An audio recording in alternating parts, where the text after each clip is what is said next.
Hello, and welcome everyone to your very first edition of FyreSyde Chats with Kleerfyre here on the H&K Video Game Experience podcast.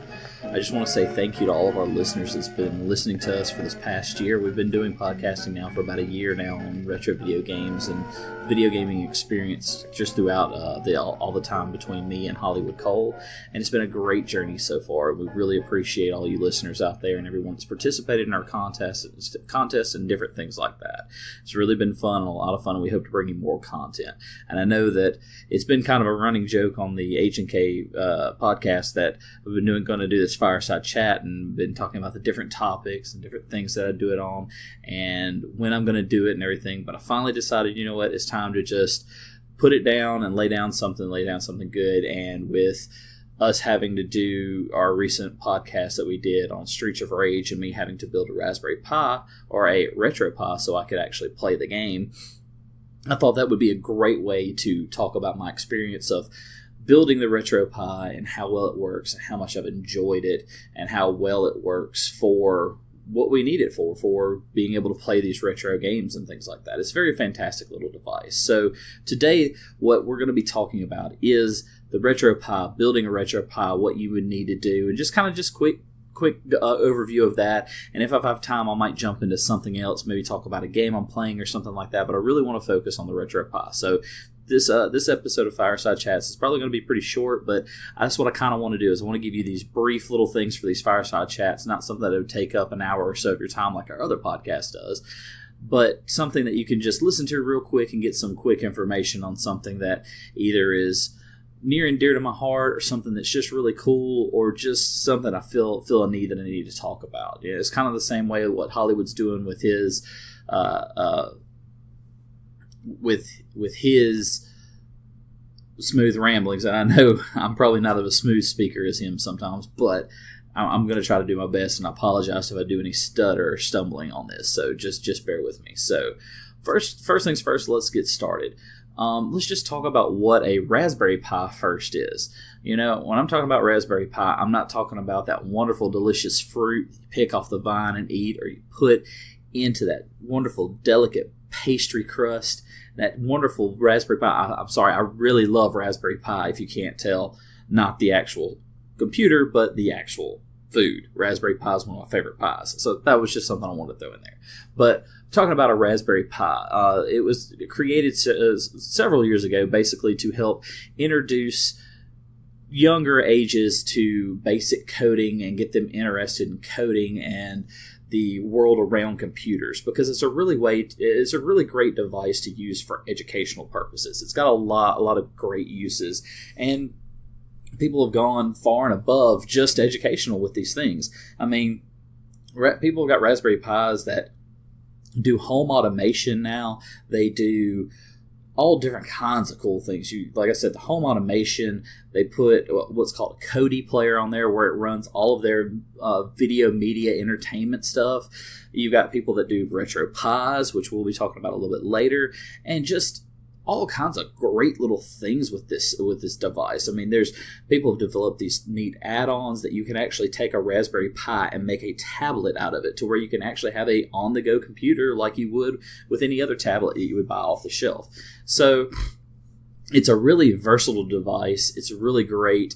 It uses simple technology. A lot of the Raspberry Pis use the same processors in it that a cell phone or tablet uses in them as well. So you're looking at these small, amazing little processors in there that can do tons of things.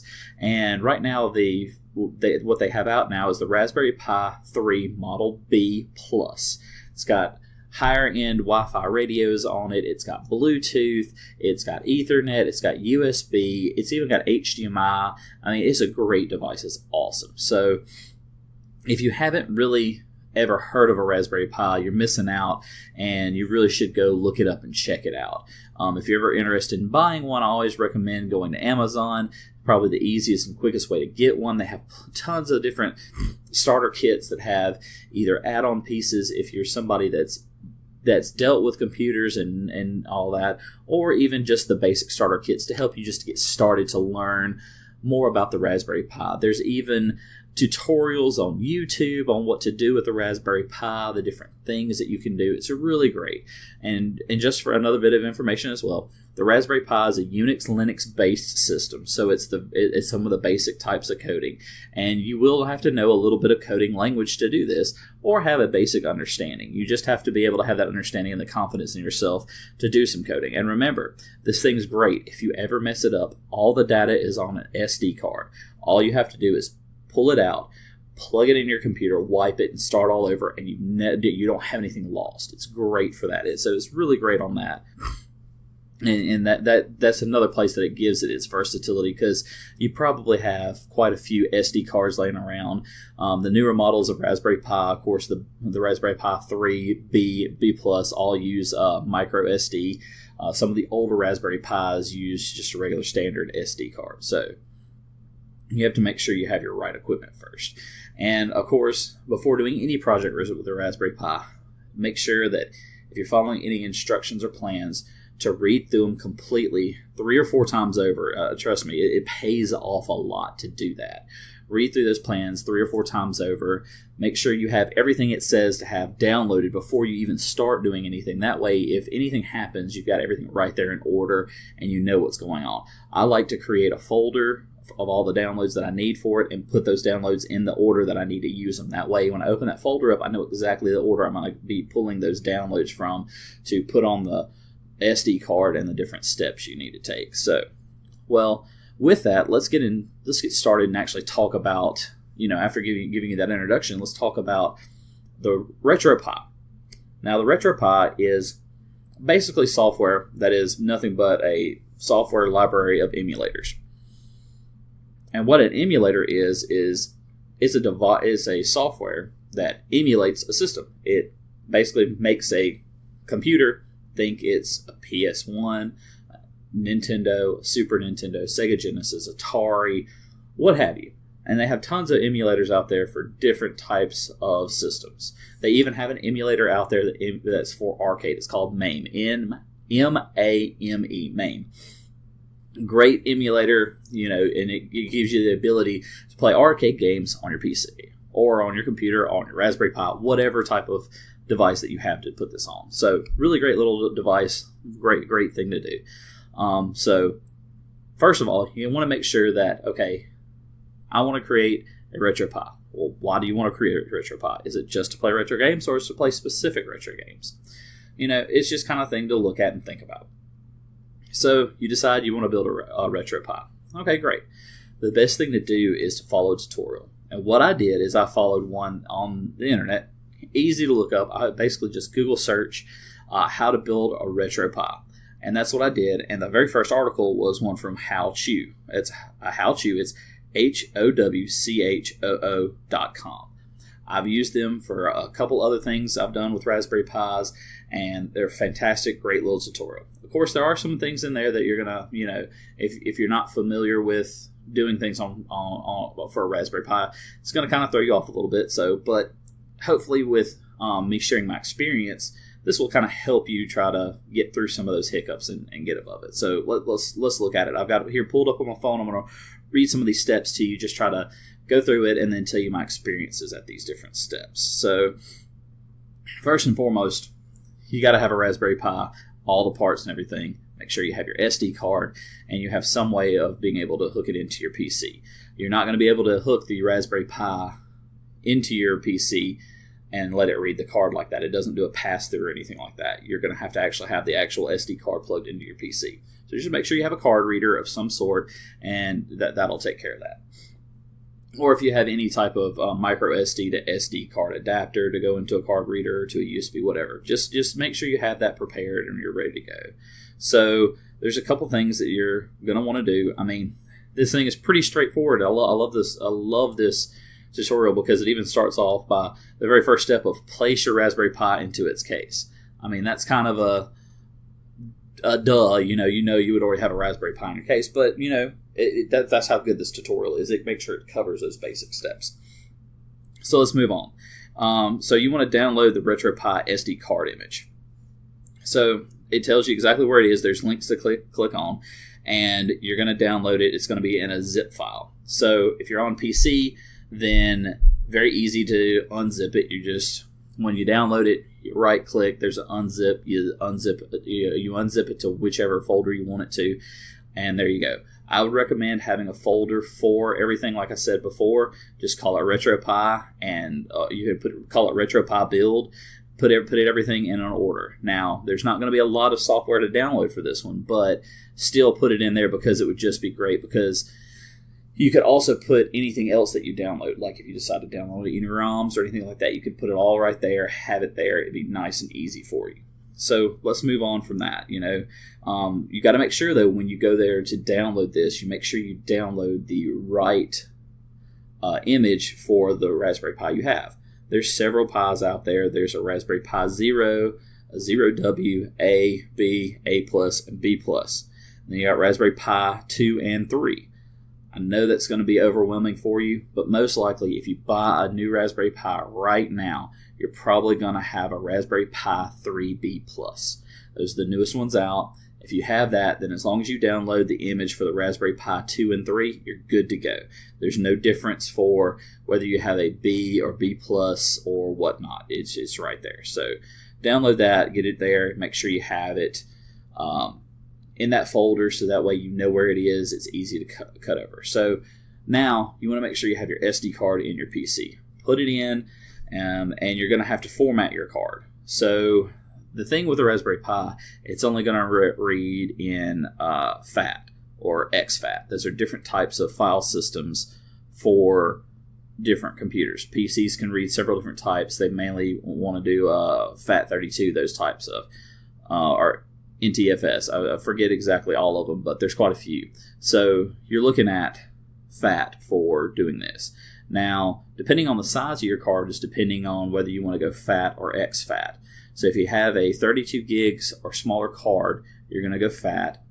And if you go 64 or larger, you're going to go as exFAT. So whenever you plug up your SD card, you'll be able to see those. You have those options.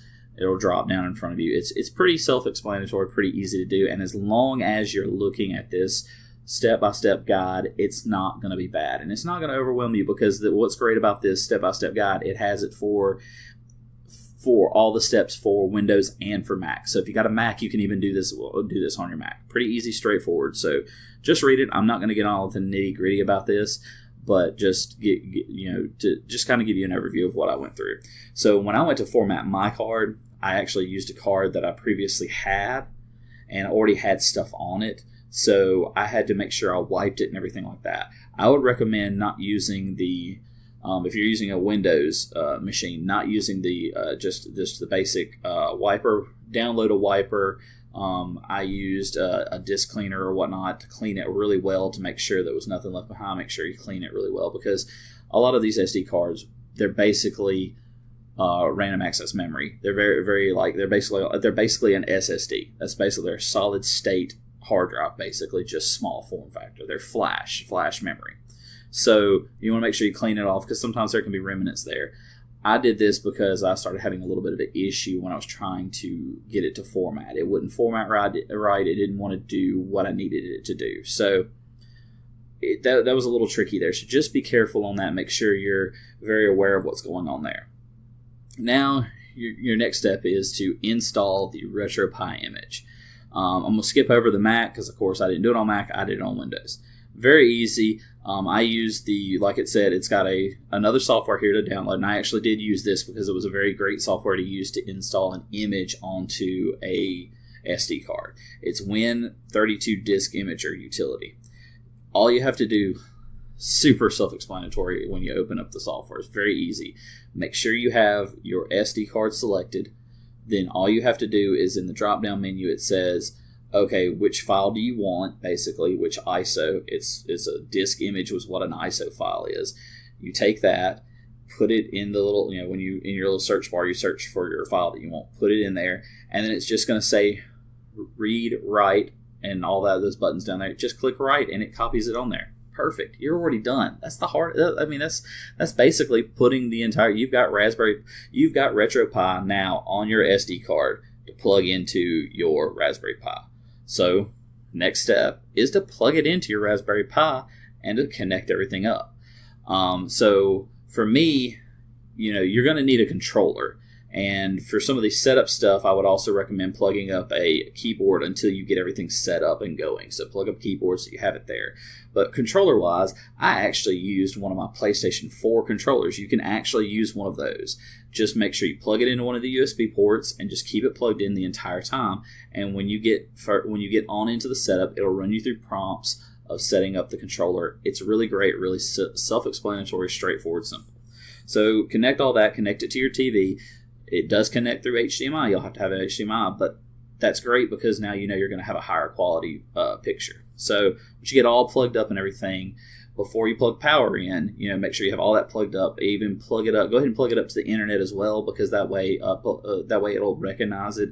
And if you decide to later down the road do what's called an FTP share over, then you can do the transfers through a program which I use, FileZilla. You can actually send it over the internet instead of having to do it through a USB card. Either way, but that's something we're going to talk about a little bit later. So now turn on your Raspberry Pi. As long as you're hooked up to your TV or even to your computer monitor, that's fine, however you're going to play with it.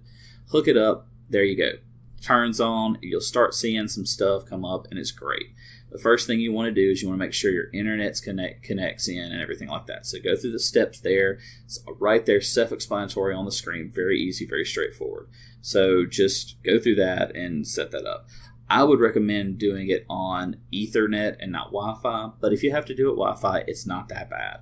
Especially if you have a Pi 3, you're going to have a great Wi-Fi radio on it. It's going to be really good. You shouldn't have any issues. So do that. Just follow the setups. It's just go in there, do the setup. You're great to go. After you do that setup, what you're going to do is what's called expand your SD card to utilize all usable space. When you put it in the FAT or exFAT format, it kind of shrinks down all the space and you can't use it all. So you have to go up in the file directory and open it up. So, and this is particularly valuable knowledge for you if you're using an SD card larger than 4 gigabytes. You're most likely going to use an SD card larger than 4 gigabytes. I used a 64 gig one, so that way I can put whatever I want on it for as long as I need to, because a lot of the ROMs you download are not going to be very big. Most of the ROMs, the way they explain it to a lot of people is like, if you think about Super Mario Brothers. Super Mario Brothers can fit with plenty of space left over on a standard JPEG image. That's crazy. The entire game data can fit inside a JPEG image several times over. It's not just one time, but several times over. So that shows you how small these games were back then. They didn't have a whole lot of data in them. So having a bigger SD card is great. It just means you've got a ton of space to use. So you've got to make sure you do that. Now, the thing is with doing this, when you go to expand the file system, this is where you're going to need to understand a little bit about programming. Now, this thing is fantastic. This guideline here, this tutorial on how to do it, the howchew.com site is great. And like I said, I know I reference this a lot, but I will put it in the description of the podcast, and I'll put it on the Facebook page. That way you can see it, you have it there, you'll have access to it whenever you need to, and you'll see everything you need to. It's great. It shows you how to do it. The thing is this is where, for me, it got a little fuzzy. Now, I didn't do the commands like you were supposed to. I wanted to use the actual user interface that's there. So you got to go into the user interface. So there's a Raspberry Pi configuration in there, and it says Raspi config. You got to make sure you go in there, and then it's in the advanced settings. They never said that you had to go to the advanced settings. So go to the advanced settings there, and then it'll be expand file system. Click on that, and then click yes, and it will do it for you. Or if you wanted to, on your keyboard, press F4, and it'll go back to what's called shell, and then you enter this command. It's called sudo, sudo, raspi-config. And then you can go in there, and it'll give you the menu icon to be able to expand your file system. So make sure you do it. It's going to take it a little bit of time, and once it's finished, it'll go back to kind of like a C prompt, like it would for MS-DOS, but in their version. So after that's done, what you want to do then is, and I recommend doing this, is you go into the back end, press the F4 to return to what they call the shell, and then type in sudo reboot. It'll reboot your Raspberry Pi, and when you do, now you'll have all usable space on that SD card. You'll be able to use it all. You won't be limited to only 4 gigs. So there you go. Now, also too is in this in the Raspberry config, you can go back in there, and there are some things where it says update and upgrade. What I did is I actually went into the shell and did the commands. And the commands are, and they're all in this tutorial, once again I'll reference that several times, is sudo apt-get update. Put that in there, it'll get the updates. And then do the same thing for the sudo apt-get, do that again, and then type in upgrade. And it'll now apply all those updates that it grabbed. And you will have your thing updated to the most recent version, the most current, everything they have on the back end. Great, super easy. So now that you've done all that, you want to make sure that once all that's done, because you want to make sure all that's done and that actually works, is go back and reboot again. After all that's done, reboot, do the sudo reboot, and you're good to go. Now you can do your connect to your Pi. Now this is where you can actually get your ROMs and things like that. But what I would recommend doing for your first couple of runs is using a USB card. Use a USB jump drive, and that's what I did. And it's really easy to use it. Everything's done for you in it, so it's really good. So what you do is you go in, and you're going to, let me make sure I get this. So I want to make sure I do this for you right. He even writes a separate guide for this. So with it is what you're going to do is you're going to build a file system on your USB flash drive. And what you do is you end up formatting it, and you're going to format it to FAT32. That way, connect it to your Windows or your Mac, and you'll be able to do that. Once you do that, you got to create the RetroPie folder. And what you would do is you just create in the retro drive, create a folder called RetroPie in all in lowercase. And once you do that, you're gonna boot up your RetroPie, and now you should build it, and then connect it to your Pi. When you connect it to your Pi, it will automatically start building all of the folder structure under the RetroPie folder. Hopefully your USB thumb drive will have a light on it, LED indicator of some sort, and you can actually watch it work. As long as it's flickering, it's building that. As soon as the light goes solid or goes off, it's no longer building it, and it's safe for you to pull it out. When you pull it out of your Raspberry Pi, you can go now take it over to your computer, and when you open it up, you'll see this file structure of all the different files of the names of the different emulators that are on there. Genesis, the NES, the Super NES, all of those. I mean, it's even got Game Boy Advanced, all those. It's crazy how many emulators are on this thing. It's fantastic. So now that you have that file structure on that USB card, if you've already downloaded any ROMs, all you're going to have to do now is take your ROMs and drop it into the corresponding emulator folder. That's all you have to do. Once it's on that USB drive, make sure you eject it properly from your PC, like you should, and then stick it into your Raspberry Pi. And and at that point, your Raspberry Pi is now going to download everything that's in there, all those emulators, onto the actual SD card for the RetroPie.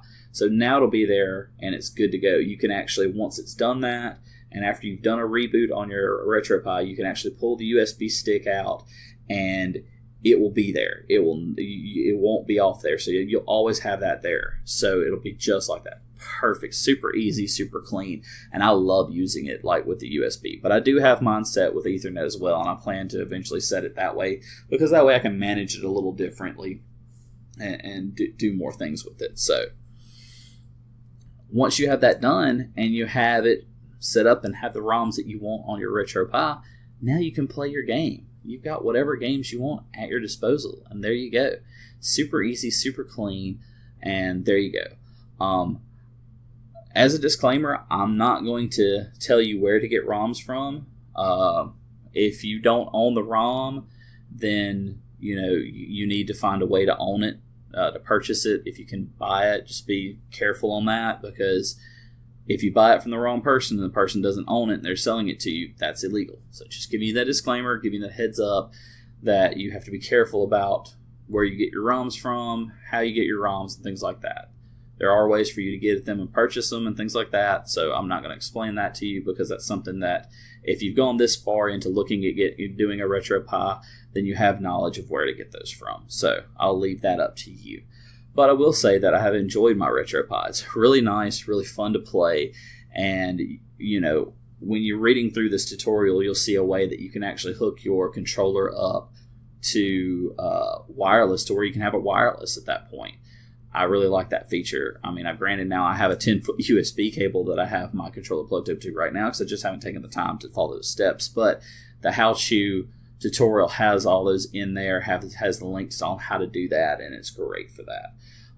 One thing too that I forgot to mention about this is the Raspberry Pi. When you have that controller hooked up, whenever you have a controller hooked up by USB, an on-screen thing's going to come up and say, okay, you have, as long as the little blue, if you're using a PS4 controller, as long as the blue light's lit up, it's going to say, okay, you have a DualShock 4 controller or DualShock 3, whichever one you're using, plugged in. When it does, it's going to take you through a tutorial of mapping the buttons. So it's going to have your A, B, X, Y, your up, down, left, right, your bumpers, your triggers, all of that. Just follow through, and there you go. Now, there's going to be a little differences there, because the PlayStation 4 controller doesn't have a start button. I just use share for start instead.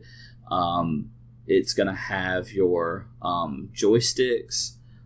Just be really careful and watch, because I actually had to redo that a few times, because for whatever reason it either sped through it or created problems.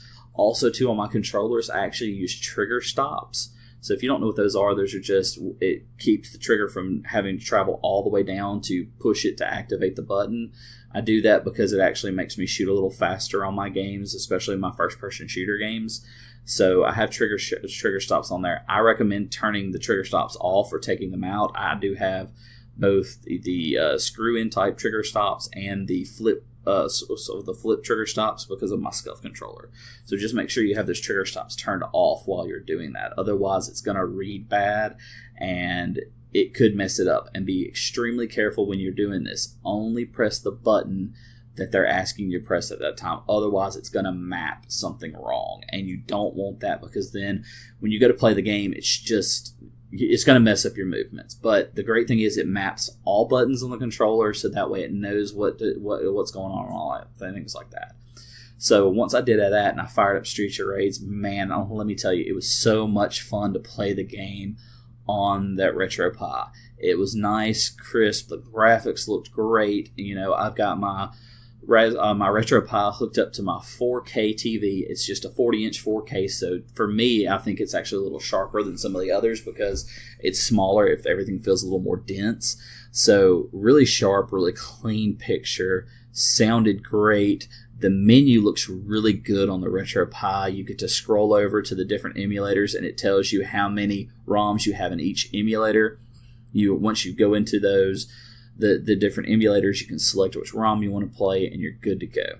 Now, one of the issues that I have had with it is when you're playing a game, there's no, at least I didn't see it when I was playing Streets of Rage with that ROM, there was no way to exit and go back just to the menu. I actually had to go over to the RetroPie, unplug the power, and plug it back up. Not going to hurt anything, but that's kind of one of those minor inconveniences that you might have to deal with. So make sure you have your Raspberry Pi somewhere where you can very easily access the power plug. It's a USB power. It's micro USB, so you probably got tons of those cords laying around, because I know I sure do. And just use a standard plug that you would use for your cell phone charger. And there you go. I mean, I know some people that have actually even plugged their Raspberry Pi into their TV USB ports. I don't recommend that. I would recommend having it on power, because then that way you can control it a little better. But, if you're in a pinch, you could do that. Definitely, that's the kind of, that's to me, that's a little bit of the one negative that I have about the Raspberry Pi or the Retro Pi, is the fact that there was no specific way to do that. Now, I do know that if you look and search on Amazon, you can actually find a Raspberry Pi kit that would have a power on and off button. And if you could do that, that would actually probably be really good. But that's going to be an advanced setup, because you actually have to do a little bit of programming with the power button. It's not something you just plug up and now all of a sudden you have a power button. You have to do a little bit of programming on it, not much, I don't think. But just definitely be prepared that you might have a little bit of that. There might be a power button out there that's just a plug in. That's it. No big deal. But a lot of the stuff on here is not plug and play. A lot of it is okay, you plug it in, have to do a little bit of setup. Not much, but a little bit. So be prepared for that. Another cool thing is they do have a lot of cases out there that look like old Nintendos, old Super Nintendos, Genesis, things like that. So if you want to get fun and customize it up a little bit, you can. But just look at it and see what you like. It's definitely to your liking. I've just got one of the Raspberry Pi official cases. It's the one that's actually kind of got like the raspberry color body, and then it's got pieces that clip on that are white. So it's really, I like it because it's just the whole Raspberry Pi feel to me. And I like it because it's got the clip-on sides, the clip-on top. So if I ever wanted to add any components to it, very easy to add to. So really neat little thing, really cool to check out. And I'm sitting here looking at my time, and I realize, guys, I've already been talking for 32 minutes. I really didn't think that with this subject I'd be talking that long, but I'm really surprised that I've taken up that much time. So, but I probably won't talk about anything else, because I really don't want to take up a lot of your time on this one. So, guys, that's really all I have to say about the Raspberry Pi and the Retro Pi software. Great little device, very fun to use. It's something that I'm going to be using a lot now. And even though I do have an SNES Mini, I'm still going to use both of them. But, for some of the more obscure things that you don't have on the SNES Mini, I will definitely be using the Raspberry Pi and the Retro Pi software to get those things, to make sure I have that. Guys, if you've got any questions about this, feel free to contact me. You've got all my stuff on our Facebook page. This podcast will be under all of our stuff on H&K. This is only just a side podcast to H&K. It's all a part of H&K and everything we do. But please, give us a listen on this. I hope you enjoy this. I hope you've enjoyed what I've had to say about this. I know a lot of it's kind of, to me, feels rambling right now, but hopefully it'll make sense to you when you listen. And I hope you get an understanding and a clear understanding of this. Guys, I want to say thank you again so much for listening to our podcast. We've had so much fun bringing you our experience in gaming, our love for gaming, and everything that's going on in the gaming world. I've really enjoyed bringing some news content to you guys. I've enjoyed things like that. If you've got somebody that likes gaming and hasn't heard our podcast, please get them to listen. I know they would enjoy it. I mean, it's something fun. It brings back memories. I was so thankful of hearing the comments of some of the guys that I grew up with talking about how much they've loved listening to the podcast. Guys, if you listen to this, once again, thank you so much for listening. That really means a lot to both Hollywood and I for all those comments. It's been a really uplifting thing, and that's actually given us more drive to do different things, and that's kind of what pushed me to really get off my tail and do the FyreSyde chat for y'all. So don't want to take up any more of your time, guys, but thank you so much for listening, and I hope this helped. Like I said, I will have all of the links in the description of this podcast, and also on Facebook. I'll put those links up there as well. So once again, from H&K Experience, this is Kleerfyre with FyreSyde Chats, saying thank you very much and enjoy listening. I hope you enjoy listening more of our podcast. Thank y'all very much.